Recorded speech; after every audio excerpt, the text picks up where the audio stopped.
Welcome students. আজকে আমরা দ্রবণ চ্যাপ্টার নিয়ে আলোচনা করব। গতদিন আমরা সলিড স্টেট কেমিস্ট্রিটা পড়ে নিয়েছি এবং তার কি ইম্পর্টেন্ট কোশ্চেন্স আছে আমরা দেখে নিয়েছি। আজকে আমরা দ্রবণ চ্যাপ্টার নিয়ে আলোচনা করব। তো চলো শুরু করি। আমাদের দ্রবণ চ্যাপ্টারের কি ইম্পর্টেন্ট কোশ্চেন আছে সেগুলো আমরা দেখে নিই, সাজেশনও তোমরা বলতে পারো। তো প্রথমে আগে জেনে নেব যে কোন কোন পোর্শনটা আমাদের বাদ হয়ে গেছে। শুধুমাত্র দ্রবণ চ্যাপ্টারে খুব সামান্য অংশই বাদ হয়েছে। অস্বাভাবিক সংখ্যাগত ধর্ম, ভ্যান্ট অফ ফ্যাক্টর এবং ওই রিলেটেড যে সমস্ত ম্যাথমেটিক্যাল প্রবলেমগুলো তোমাদের ছিল সেগুলো বাদ হয়ে গেছে। বাদবাকি পুরো পোর্শনটাই কিন্তু আছে। তো চলো স্টার্ট করি আজকের লেকচার। তো দেখো, প্রথমেই আমরা যেটা নিয়ে শুরু করছি যে নর্মালিটি, মোলারিটি আর মোলালিটি, এই তিনটে ইউনিট আছে। আরও আছে ফর্মালিটি আছে, গ্রাম পার লিটার আছে, পিপিএম ইউনিট আছে, বাট আমরা ফোকাস করছি প্রথম তিনটের উপরে, normality, molarity and molality. Normality হচ্ছে কি, কোনো দ্রবণের প্রতি লিটার আয়তনে যত গ্রাম তুল্যাঙ্ক পরিমাণ দ্রবীভূত আছে সেই পরিমাণটাকে, অর্থাৎ নর্মালিটিকে আমরা কি লিখতে পারি, W/E × V। এটা হচ্ছে ওই গ্রাম তুল্যাঙ্ক সংখ্যা। আর মোলারিটিকে আমরা কিভাবে এক্সপ্রেস করব, W/M × V, অর্থাৎ কোনো দ্রবণের প্রতি লিটার আয়তনে যত মোল পরিমাণ দ্রবীভূত আছে। মোল বলতে এখানে W/M কে আমরা বোঝাচ্ছি। W/M মানে মোল সংখ্যা, দ্যাট ইজ N, ছোট হাতের স্মলে n দিয়ে প্রকাশ করা হয়। অ্যান্ড ফাইনালি মোলালিটি হচ্ছে 1000 গ্রাম দ্রাবকে যত মোল পরিমাণ দ্রাব দ্রবীভূত আছে। তাহলে একে আমরা কিভাবে প্রকাশ করব, একে আমরা প্রকাশ করতে পারি এইভাবে, W2 × 1000 বাই M2 × W1। দেখো, এখন তোমাদের একটা জিনিস আমি বলে দিই যে এই চ্যাপ্টারে W1, W2, M1, M2 ইত্যাদিতে থাকতে পারে। 1 দিয়ে যেগুলোকে প্রকাশ করবে সেটা জানবে যে তোমাদের দ্রাবক, আর যেটা 2 দিয়ে প্রকাশ করা হয়েছে সেটা জানবে তোমাদের দ্রাবক। তাহলে এখানে W2/M2 কে আমি বলতে পারি দ্রাবের মোল সংখ্যা, W2/M2 দ্রাবের মোল সংখ্যা। W1 পরিমাণে আছে, ওই যে বললাম 1000-এ কত আছে সেটাই হচ্ছে আমার মোলালিটি।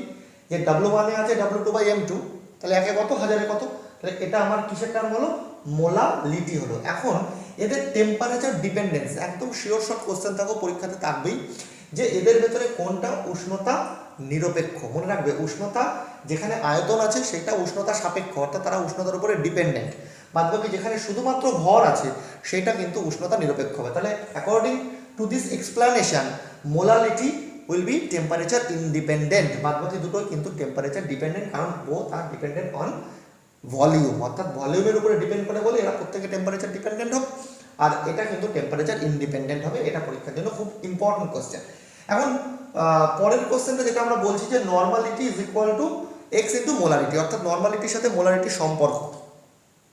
এখানে X বলতে আমি কি বোঝাচ্ছি, X হচ্ছে আমার মনে করো অ্যাসিডের ক্ষেত্রে ক্ষারগ্রাহিতা, আর ক্ষারের ক্ষেত্রে অম্লগ্রাহিতা, আর লবণের ক্ষেত্রে হলে ক্যাটায়ন বা অ্যানায়নের আধান, ক্যাটায়ন বা অ্যানায়নের মোট আধান। সাপোজ তুমি HCl এর ক্ষেত্রে বার করছো, ফর HCl, ভালো করে বুঝো। HCl এর ক্ষেত্রে আমি যদি বলি এর আণবিক গুরুত্ব কত, দ্যাট ইজ M কত, 1 + 35.5, দ্যাট ইজ 36.5, এটা হলো তার মলিকুলার ওয়েট। এবার ইকুইভ্যালেন্ট ওয়েট যদি আমার বার করতে হয়, তাহলে HCl কে ভাঙলে আমি কি পাবো, H+ আর Cl-।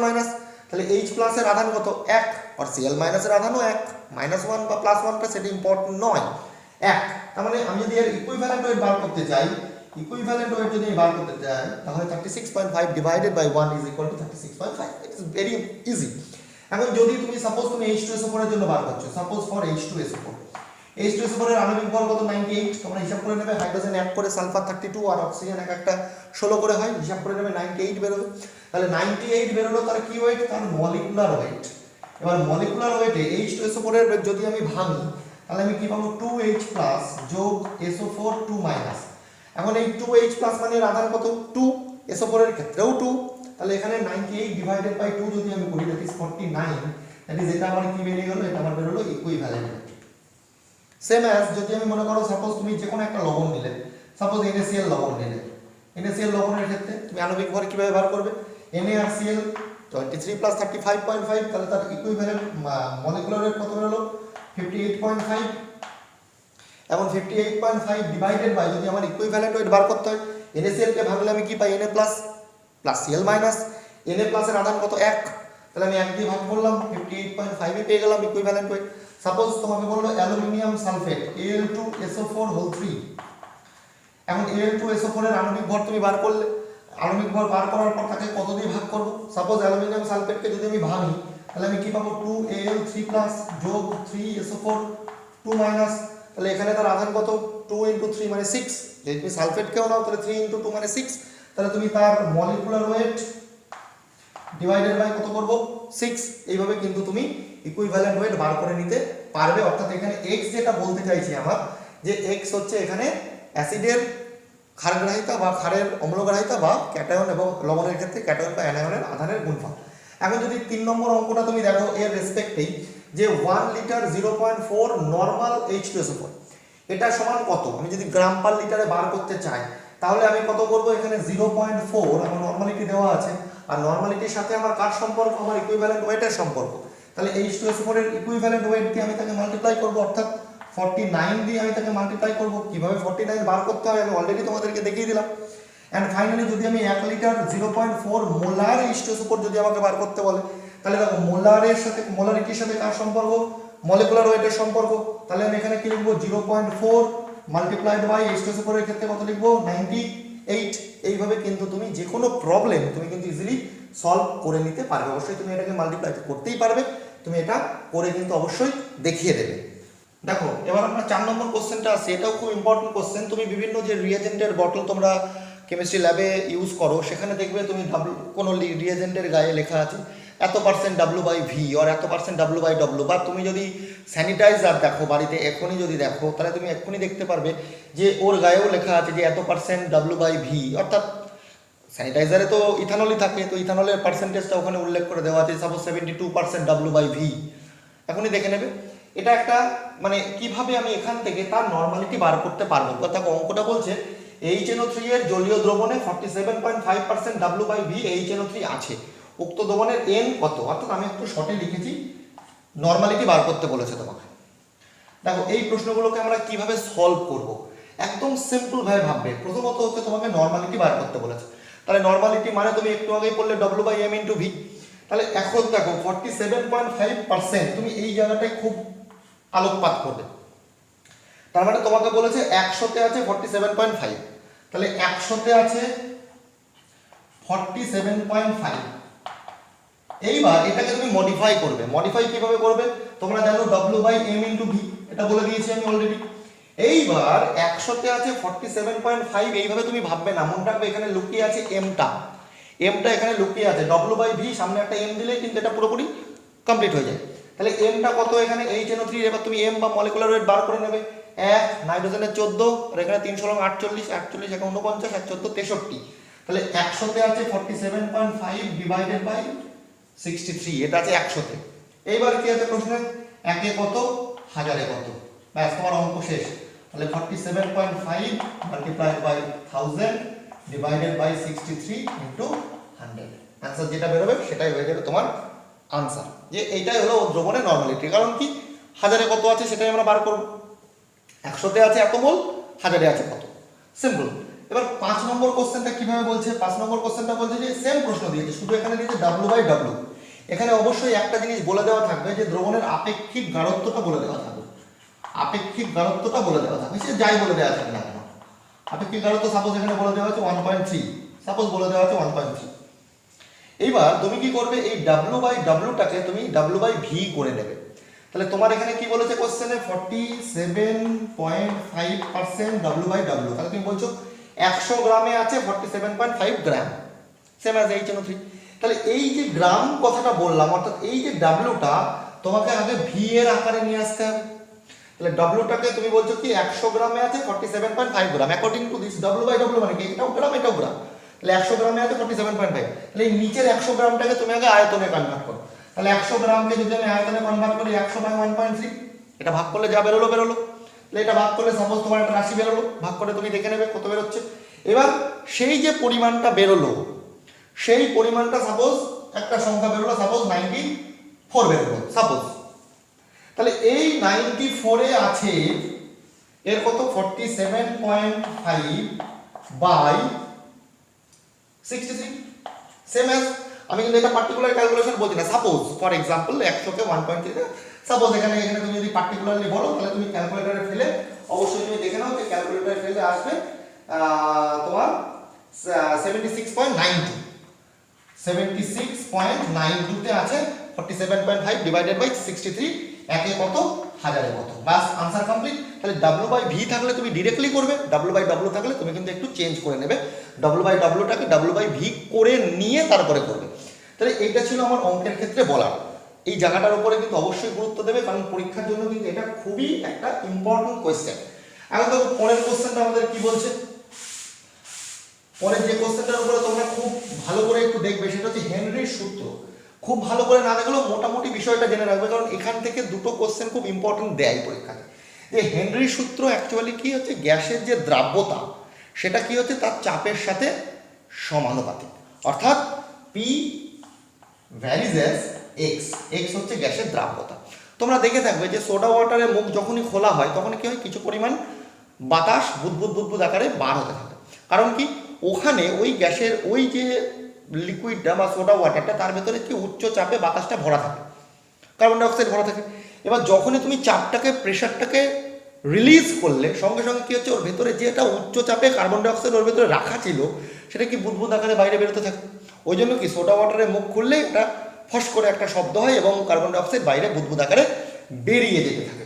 এটা কার প্রয়োগ? অবশ্যই হেনরির সূত্রের প্রয়োগ। এখন এখান থেকে আরেকটা প্রশ্ন পরীক্ষাতে দেয়, বেন্স। এই বেন্সকে বলা হয় ডিকম্প্রেশন সিকনেস। মনে করো ডুবুরিরা যারা স্কুবা ড্রাইভ করে, স্কুবা শব্দের অর্থ কি, স্বয়ংক্রিয় শ্বাসযন্ত্র। মানে কি, তুমি তো জলের ভেতরে গেলে তো নিজের নিঃশ্বাস বা শ্বাসকার্য চালাতে পারবে না, তার জন্য তোমাকে কি করতে হবে, বাইরের থেকে অবশ্যই কিন্তু শ্বাসকার্যের ব্যবস্থা করতে হবে। এবং যারা মনে করো ডুবুরিরা যাচ্ছে নিচে, বা তুমি যদি কখনো স্কুবা ড্রাইভ করে থাকো তুমি জানবে যে স্কুবা একটি মাথায় হেলমেট পরিয়ে উপরে শ্বাসযন্ত্র লাগিয়ে দেওয়া হয়। ওর ভেতরে কি বিভিন্ন রকমের আমাদের বায়ু ভরা থাকে। এবার ওই বায়ুর ভেতরে একটা উপাদান কে থাকে, নাইট্রোজেন থাকে। এবার মনে করো যখন তুমি জলের নিচে একদম চলে গেলে, জলের প্রচণ্ড চাপে ওই যে বাতাসটা পুরোপুরি আমাদের রক্তের সাথে মিশে যাবে। এবার হঠাৎ করে যদি কেউ ডুবুরি হোক বা তুমিই হোক না কেন, ওই ড্রাইভিং করার পরে যেই বাইরে বেরিয়ে আসা হয়, নাইট্রোজেন তো আমাদের শরীরে উচ্চ চাপে সলবেল অবস্থায় থাকে, কিন্তু ও তো অ্যাকচুয়ালি সলবেল নয়। তাহলে ও কী করবে, সঙ্গে সঙ্গে হুটোপাটা করে বাইরে বেরোনোর চেষ্টা করবে। ফলে আমাদের যে বাইরে বেরোনোর পর আমাদের যে স্বাভাবিক শ্বাস প্রশ্বাস সেটা কীভাবে ব্যাহত হবে, এবং ওই যে ডুবুরির শরীরে প্রচণ্ড কিন্তু ব্যথা সৃষ্টি হয়। তাহলে এই যে হুটোপাটা করে বেরোনোর চেষ্টা করবে নাইট্রোজেনটা, তাহলে কী হবে, আমাদের যে শ্বাসকার্য, নর্মাল যে শ্বাসকার্য সেটা কি বাধাপ্রাপ্ত হবে। তাহলে অবশ্যই শ্বাসকার্য যদি বাধাপ্রাপ্ত হয় তাহলে অবশ্যই তার কিন্তু শরীরে প্রচণ্ড কষ্ট হবে। সেই জন্য বর্তমানকালে অনেক বেশি মডার্নাইজেশন হয়েছে, অনেক বেশি আধুনিকীকরণ হয়েছে। এখানে কি ব্যবহার করা হয়, 20% অক্সিজেনের সাথে 80% হিলিয়ামের একটা মিশ্রণ ব্যবহার করা হয়। তার ফলে কিন্তু ওই যে প্রবলেমগুলো হচ্ছিল সেই প্রবলেমটা হয় না। নাইট্রোজেনকে কী করা হয়, সরিয়ে নেওয়া হয়েছে। অর্থাৎ এখন যদি ডুবুরিরা যায়, ওই কী নিয়ে যাবে, 20% অক্সিজেন আর তার সাথে 80% হিলিয়ামের ওই মিশ্রণটা তারা নিয়ে যাবে, এবং তার ফলে এই ধরনের প্রবলেম আর হয় না। এখন আরেকটা প্রবলেম যেটা পর্বত আরোহীদের ক্ষেত্রে, অ্যানক্সিয়া। অ্যানক্সিয়া শব্দের অর্থ হচ্ছে অক্সিজেনের মানে ল্যাক অফ অক্সিজেন, অর্থাৎ শরীরে অক্সিজেনের ঘাটতিকে বলা হয় অ্যানক্সিয়া। মনে করো পাহাড়ের উপরে উঠেছে, পাহাড়ের উপরে কি হয়, পাহাড়ের উপরে অধিক উচ্চতায় অক্সিজেনের মাত্রা অনেক কমে যায়, ফলে কি হচ্ছে, তাদের শরীরে অক্সিজেনের ঘাটতি হয়ে যায়। ঠিক আছে, ওই জন্য একেই বলে অ্যানক্সিয়া, অর্থাৎ ল্যাক অফ অক্সিজেন, অক্সিজেনের যে অভাব শরীরের ভেতরে সেটাকে আমরা বলছি অ্যানক্সিয়া। তাহলে এইগুলো কিন্তু ছোট ছোট ছোট ছোট প্রশ্ন কিন্তু একটু কিন্তু বুঝে তোমরা পড়বে। এরপরে আমরা পরের প্রশ্নটা করার আগে একটু জেনে নিই যে রাউল্টের সূত্র। রাউল্টের সূত্র কি বলছে, যে স্থির উষ্ণতায়, স্থির তাপমাত্রায় কোনো অনুদ্বায়ী দ্রাবের দ্রবণের বাষ্পচাপ ওই উষ্ণতায় বিশুদ্ধ দ্রাবকের বাষ্পচাপ এবং দ্রবণের দ্রাবকের মোল ভগ্নাংশের গুণফলের সমান। কথাটা আমি কি বললাম, যে দ্রবণের বাষ্পচাপ অর্থাৎ পি যদি হয় দ্রবণের বাষ্পচাপ, তাহলে বিশুদ্ধ দ্রাবকের বাষ্পচাপ ইনটু দ্রবণের দ্রাবকের মোল ভগ্নাংশের গুণফলের সমান। কি জন্য আমি কথাটা বললাম, এই রাউল্টের সূত্র যারা মেনে চলবে যে কোনো উষ্ণতা এবং গাঢ়ত্বে, তাদেরকে আমরা বলবো আদর্শ দ্রবণ। তোমরা অবশ্যই আদর্শ দ্রবণ অনাদর্শ দ্রবণের কয়েকটা উদাহরণ তোমরা একটু পড়ে যাবে, এবং অবশ্যই ধনাত্মক বিচ্যুতি এবং ঋণাত্মক বিচ্যুতির কিছু দুটো একটা এক্সাম্পল তোমরা একটু দেখে নেবে, এটাই সাজেশন। এখন প্রশ্ন যেটা পরীক্ষাতে আমার মনে হয় এবার খুব বেশি ইম্পর্টেন্ট, যে ইনফরমেশন তো অবশ্যই প্রয়োজন, যে আদর্শ দ্রবণের ক্ষেত্রে delta V mixing is equal two 0 এবং delta x solution is equal two 0, আর অনাদর্শ দ্রবণের ক্ষেত্রে দুটোই নট ইকুয়াল টু 0 হয়। এবং শর্ট কোশ্চেন আসলে তো তোমরা ইজিলি পেরে যাবে যে ডেল্টা ভি মিক্স 0 আর ডেল্টা এক্স সলিউশন 0 কোন দ্রবণের বৈশিষ্ট্য, তোমরা অবশ্যই ওখানে বলবে আদর্শ দ্রবণের বৈশিষ্ট্য। কিন্তু আমার প্রশ্নটা হচ্ছে কেন W V mixing, delta V mixing কেন 0 হচ্ছে, কেন ডেল্টা এক্স সলিউশন 0 হচ্ছে? তাহলে ডেল্টা ভি মিক্সিং 0 হচ্ছে কেন? যা এই যে দ্রবণগুলো তৈরি হচ্ছে এদের নিজের অণুগুলির ভেতরে আকর্ষণ বা অন্যান্য যে সমস্ত অণুগুলি থাকবে তাদের ভেতরে আকর্ষণ বল প্রায় সমান, এবং যারা আদর্শ দ্রবণ তৈরি করছে তাদের অণুগুলির আকার আকৃতি প্রায় সমান হওয়ার জন্য এদের যে আন্তরাণবিক দূরত্ব তার কিন্তু কোনো পরিবর্তন হচ্ছে না। অর্থাৎ উপাদানগুলি থেকে যখন দ্রবণ তৈরি হচ্ছে তাদের আয়তনের কিন্তু কোনো পরিবর্তন হয় না, সেই জন্য ডেল্টা ভি মিক্সিংটা 0। আর ডেল্টা এইচ সলিউশন কেন 0 হচ্ছে? যে এই ধরনের আদর্শ দ্রবণ প্রস্তুতির সময় না তাপের উদ্ভব হয় না তাপের শোষণ হয়, কারণ দ্রবণগুলি যেগুলো থেকে উৎপন্ন হয় তাদের আন্তরাণবিক আকর্ষণ বলের মান প্রায় পরিবর্তন হয় না বললেই চলে, বা হয় না ধরে নাও, এবং তাদের তাপের উদ্ভব হয় না, শোষণ হয় না, ওই জন্য কি হচ্ছে ডেল্টা এইচ সলিউশনটা কি হচ্ছে তোমাদের 0 হচ্ছে। তাহলে এই যে প্রশ্নগুলো ছোট ছোট ছোট ছোট অবশ্যই কিন্তু দেখে রাখবে।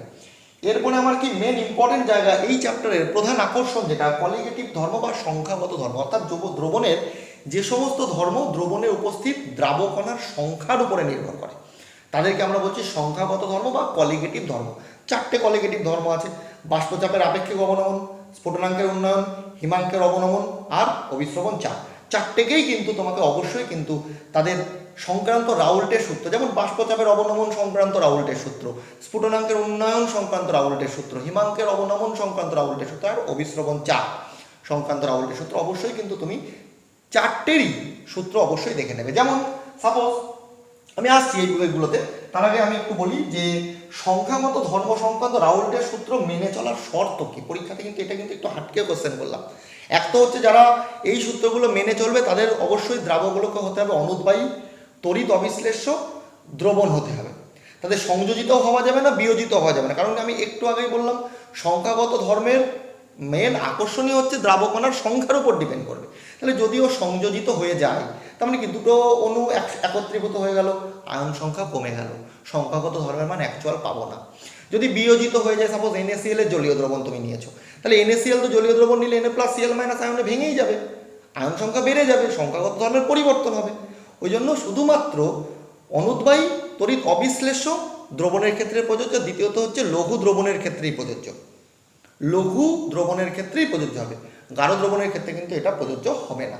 এখন এটা মেনে চলার শর্ত কি? মেনে চলার শর্ত হচ্ছে এটাই কি অবশ্যই দ্রাবকগুলো অনুদ্বায়ী তড়িৎ অবিশ্লেষ্য লঘু দ্রবণের ক্ষেত্রেই এটা একমাত্র প্রযোজ্য হবে। দ্বিতীয়ত হচ্ছে কোনো যখন আমি দ্রবণ বানাবো সেই একটা দ্রাবক থেকে দ্রাবক মিশিয়ে আমি দ্রবণ বানালাম, এবারে হিমাঙ্কে যখন ওই দ্রবণের হিমাঙ্কে যখন আমি পৃথক করব তখন ওই দ্রবণ থেকে কেবলমাত্র কে বেরিয়ে চলে আসবে, দ্রাবকটাই পৃথক হবে, এবং ওই দ্রাবকের সাথে দ্রাবক কোনোভাবে মিশ্রিত অবস্থায় থাকবে না। এটাই হলো শর্ত, বুঝতে পারছো বাবা? তাহলে আমি বলি এবার প্রথমে যে ধর্মটা আছে কলিগেটিভ ধর্ম, সেটা হচ্ছে বাষ্পচাপের আপেক্ষিক অবনমন। এখন বাষ্পচাপের আপেক্ষিক অবনমন বলতে কি বুঝছো? মনে করো তুমি মানে প্রথম অবস্থায় যে বিশুদ্ধ দ্রাবক যদি হয়, সাপোজ তার বাষ্পচাপ P0, এবার তুমি দ্রাবকের ভেতরে দ্রাব মিশিয়েছো, তাহলে দ্রাব মিশানোর পরে তার বাষ্পচাপ হলো কত? P। সংখ্যাগত ধর্মের সূত্রে কি বলছে? যেটা বাষ্পচাপের অবনমন হবে, তাহলে অবনমন কত হলো? P0 - P। আপেক্ষিক অবনমন কত হলো? P0 - P/P0। এটা কার সাথে সমান? দ্রবণে দ্রাবের মোল ভগ্নাংশের সাথে সমান। ভালো করে মনে রাখবে একটা জিনিস, দ্রাবকের মোল ভগ্নাংশকে x1 দিয়ে প্রকাশ করা হয়, দ্রাবের ক্ষেত্রে x2 দিয়ে প্রকাশ করা হয়। x1 is equal to n1 by n1 plus n2 and x2 is equal to n2 by n1 plus n2। এই দুটো যোগফল অর্থাৎ x1 plus x2 কিন্তু সর্বদাই কত হবে? 1 হবে। অর্থাৎ দ্রাবক আর দ্রাবের মোল ভগ্নাংশের যোগফল সর্বদাই কি হবে? 1 হবে। তাহলে এখানে P0 - P/P0 সমান x2 তুমি পেয়ে গেলে। এবার x2 সমান তুমি কি লিখতে পারো? n2 by n1 plus n2। এবার n2 এর জায়গাতে তুমি কি লিখতে পারো? W2 by m2। R n1 এর জায়গায় কি লিখতে পারো? W1 by m1 যোগ n2 এর জায়গায় W2 by m2। এবার তুমি অঙ্কে যদি বলে দেওয়া থাকে যেভাবে অঙ্ক দিক না কেন সেভাবে তুমি অঙ্কগুলো করে ফেলতে পারবে। আমি অঙ্ক এই পাশে দেখতে পাবে তোমরা যে অঙ্কগুলো আমি পরপর দেখাচ্ছি এগুলো অবশ্যই তোমরা নোট ডাউন করে নেবে। প্রত্যেকটার সংখ্যাগত ধর্মের ক্ষেত্রে এই অঙ্কগুলোই কিন্তু তোমরা অবশ্যই অ্যাটেন্ড করবে। দেন তুমি ভাবো এবার পরে আসছে কি স্ফুটনাঙ্কের উন্নয়ন। বিশেষ করে পড়বে, অঙ্ক তো করবেই বাবা, স্ফুটনাঙ্কের উন্নয়নের কারণ, অর্থাৎ স্ফুটনাঙ্ক কেন উন্নয়ন হচ্ছে। মানে তুমি মনে করো যখন তুমি মানে দ্রাবকের যে বাষ্পচাপ বা দ্রাবকের যে চাপ সেটা সবসময় জন্য বায়ুমণ্ডলীয় চাপের সমান হবে, তখনই জল ফুটতে শুরু করবে, তখনই ও স্ফুটন শুরু হবে।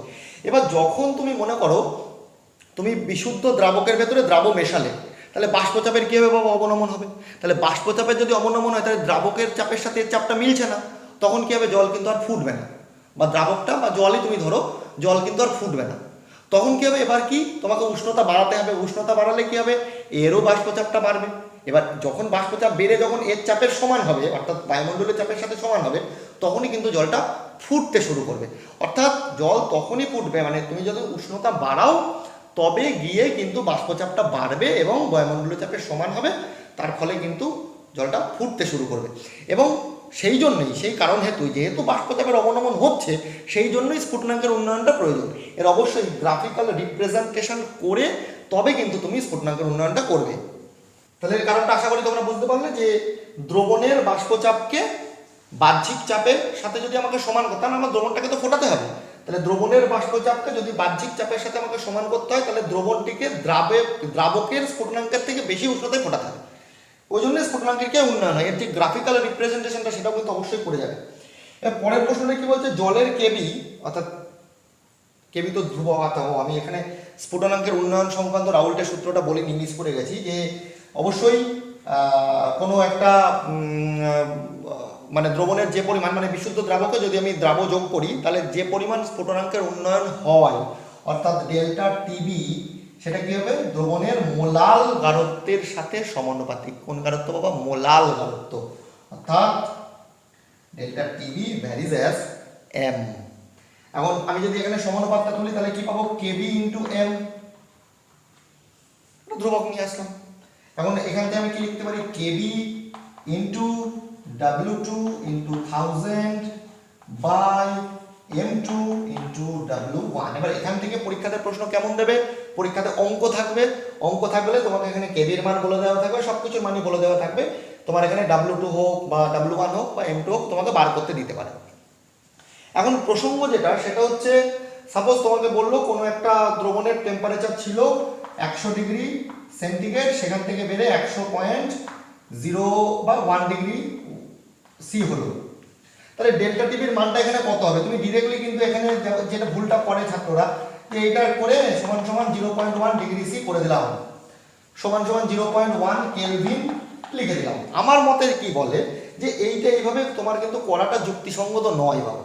কারণ কি, ডিগ্রি সিতে তুমি যদি করো তাহলে কিন্তু সঠিক অ্যান্সারটা হচ্ছে না, তোমাকে অবশ্যই কেলভিনে করতে হবে।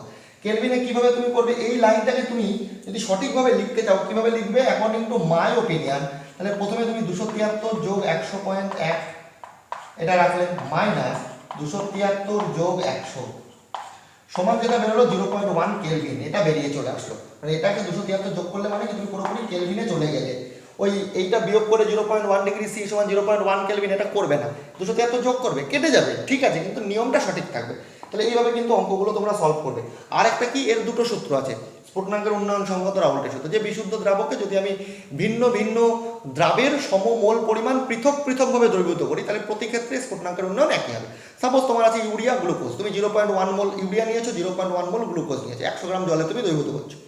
দুজনের ধর্ম পুরোপুরি ডিফারেন্ট, যে ইউরিয়ার যা ধর্ম গ্লুকোজের ধর্ম পুরোপুরি আলাদা, কিন্তু তাদের যে দ্রবণে যোগ করার পর তাদের স্ফুটনাঙ্কের উন্নয়ন কিন্তু সেম হবে। যাই নাও না কেন অবশ্যই সেটা হতে হবে তড়িৎ অবিশ্লেষ্য বা অসংযোজিত। এখন পরের প্রশ্নটা কি বলছে? জলের কেবি 0.515 কেলভিন কেজি পার মোল, এর অর্থ কি?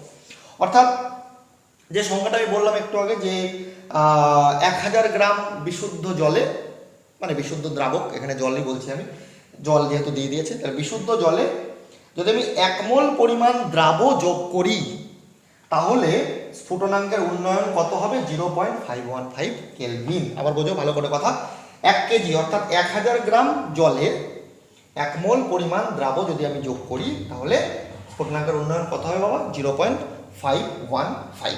এখন এরপরে যেটা তোমরা করবে, এই সেম যে স্ফুটনাঙ্কের উন্নয়নে যা ব্যাখ্যা দিলাম মানে যে ধরনের প্রবলেমের কথা বললাম, হিমাঙ্কের অবনমনের ক্ষেত্রেও কিন্তু সেই রকমের প্রবলেমই তোমরা করে যাবে, অর্থাৎ ম্যাথমেটিক্যাল প্রবলেমের কথা আমি বলছি। দেখো আমার এর পাশে যে সমস্ত অঙ্কের পিকচারগুলো তোমরা দেখতে পাচ্ছ সেই অঙ্কগুলোই কিন্তু তোমরা অবশ্যই দেখে রাখবে। আরেকটা কথা তোমাদের বলার, যে স্ফুটনাঙ্কের উন্নয়নের যে ব্যাখ্যাটা আমি দিলাম সেরকম ব্যাখ্যা হিমাঙ্কের অবনমনের ক্ষেত্রে পড়তে হবে বলে আমার অন্ততপক্ষে মনে হয় না, এটা তোমরা সাজেশনের বাইরেই রাখবে তো ভালো হবে। আর লাস্ট যে ধর্মটা আমাদের বাকি আছে সেটা হচ্ছে অবিশ্রবণ চাপ। অবিশ্রবণ চাপ সংক্রান্ত ভ্যান টপের সূত্রটা অবশ্যই দেখবে, যে পাই ভ্যারিজাস সি, পাই ভ্যারিজাস টি।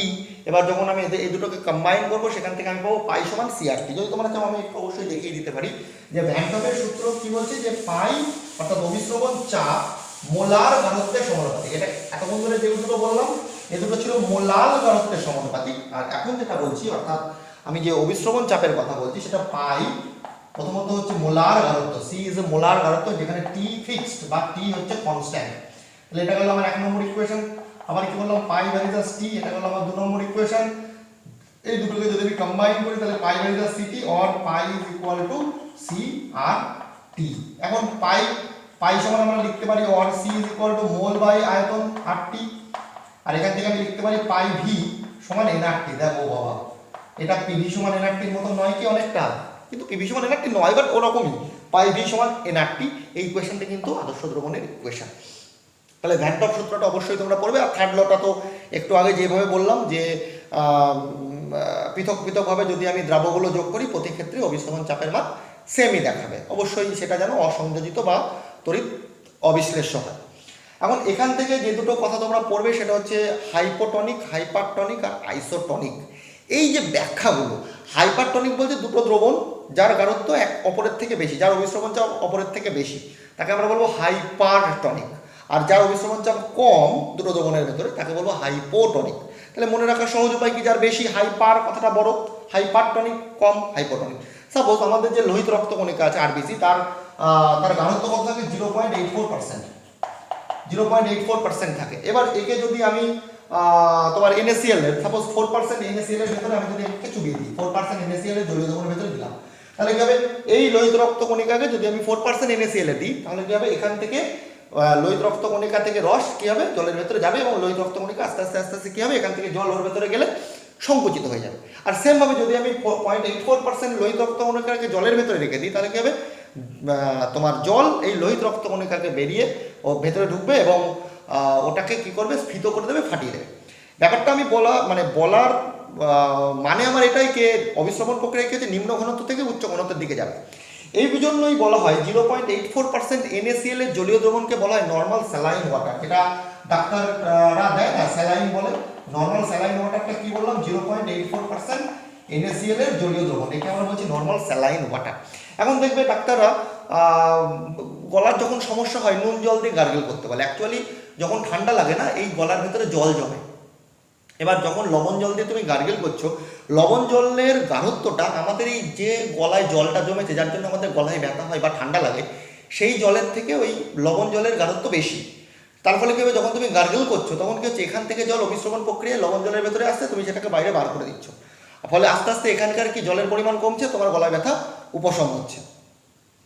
একই রিজন, কিশমিশকে তুমি যদি জলে ভেজাও কিশমিশটা ফুলেই যাবে, সেটাও অবিশ্রবণ প্রক্রিয়া বাবা।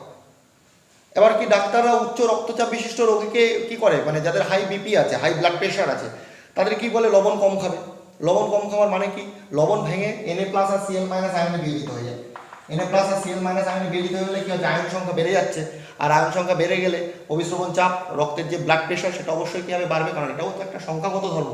পরীক্ষাতে আরও একটা প্রশ্ন দিতে পারে যে 0.1 normal NaCl and 0.1 normal glucose, এদের ভেতরে কার অবিশ্রবণ চাপ বেশি। তাহলে দেখো NaCl যদি দাও ভেঙে যাবে Na+ আর Cl- এ, সংখ্যাগত ধর্ম, তাহলে কি অবিশ্রবণ চাপ এই দ্রবণের বেড়ে যাবে, এই দ্রবণের কমে যাবে। বললো এদের ভেতরে কার স্ফুটনাঙ্ক বেশি, তুমি এবার এখানে লক্ষ্য করবে যে আয়ন সংখ্যা স্ফুটনাঙ্কের কি হয়, উন্নয়ন হয়। তাহলে আয়ন সংখ্যা যত বাড়বে স্ফুটনাঙ্ক তত বাড়বে। NaCl দিলে Na+ আর Cl- আয়নে ভাঙছে, গ্লুকোজকে দিলে গ্লুকোজ ভাঙতে পারছে না, তাহলে কি হচ্ছে এর ক্ষেত্রে স্ফুটনাঙ্ক বেড়ে যাবে। সেম অ্যাজ হিমাঙ্কের অবনমনের ক্ষেত্রে কি হবে, NaCl এর জলীয় দ্রবণের যে হিমাঙ্ক হবে তার হিমাঙ্ক নেমে যাবে, এর হিমাঙ্কটা কি হবে একটু বেশি হবে।